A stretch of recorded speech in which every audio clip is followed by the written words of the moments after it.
is. Wow. Okay, here we go. Start the clock. I am an African. I don't need a microphone.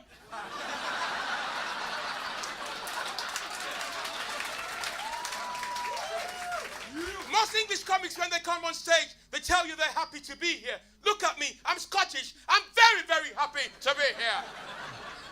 There's a reason why the English were able to steal land from primitive people back in the days. It was because of a law called terra nullius. Terra nullius means land that belongs to no one.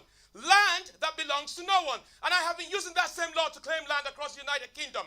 8 years ago, I moved to St. Albans in Hertfordshire. I met a homeless man outside Tesco. He told me he was the leader of St. Albans. I bought him 3 cans of special brew, and he gave me St. Albans. St. Albans is not my property. The United Kingdom is not my property. I intend to unite the 3 Southern tribes, the Welsh, the Cockneys, and the Cockneys. If you don't get that joke, blame the British educational system.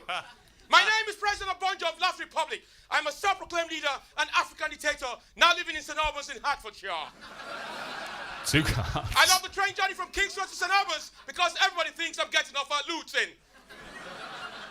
The other day, I was on a train on a Friday night. English people are always drunk on a Friday night. There was this man who was sleeping. His mouth was wide open. I told the commuters I was going to prank him. They said, don't do that. He might have a heart attack. I touched him. He woke up. I said, welcome to Nigeria.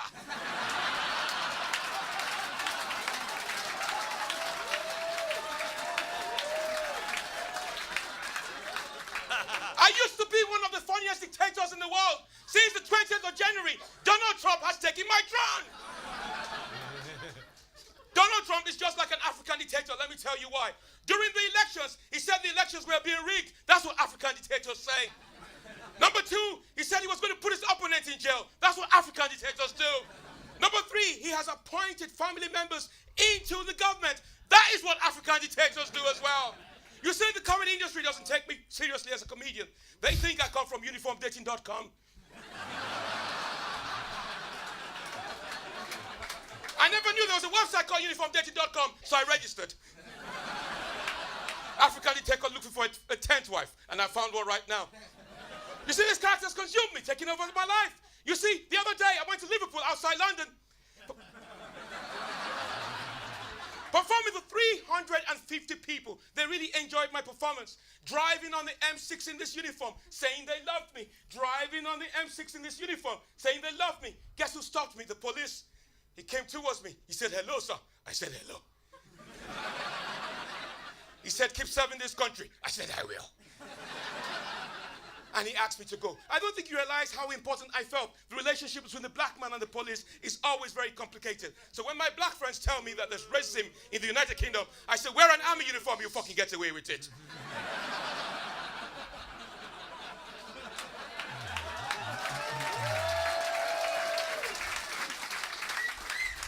Great stuff.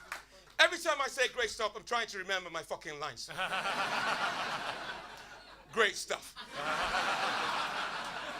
I went to America recently, outside London, performing to 350 people. They really enjoyed my performance. I achieved 2 things in America. Number 1, I did not die on stage, and number 2, I did not die on the streets of America. Thank you. Let's talk about Brexit. Now, I don't care whether you voted in or out. It was your right to vote. But I went to Hastings, outside London, to perform comedy. And there's something I do, which is a question and answer session. And there was an audience member called Helen. And she said she had a question for me on immigration and Brexit. I said, Helen, what was your question? She said, oh, Mr. President, why are you lot always taking our jobs?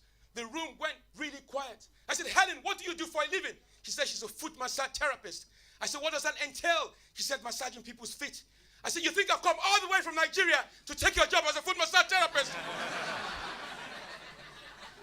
Number 10 Downing Street is what I want.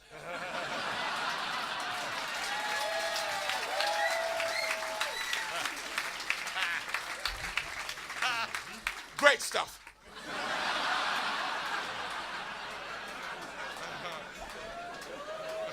I have a dream.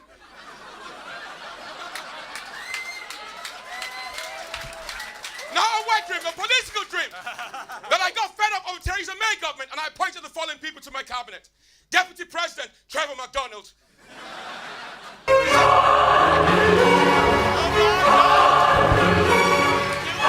President Obonjo, finalist number 3. Fucking genius. Jesus. Yes. He's ready for TV. Ready for TV. Got the costume and everything. Right? Fucking funny. You like him? You red carded him right away. Why was that? Why? Huh? You're getting no punchlines? You're very needy. Yeah.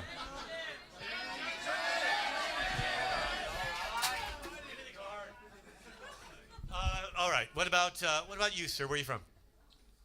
Harrow. And what's your job? All right.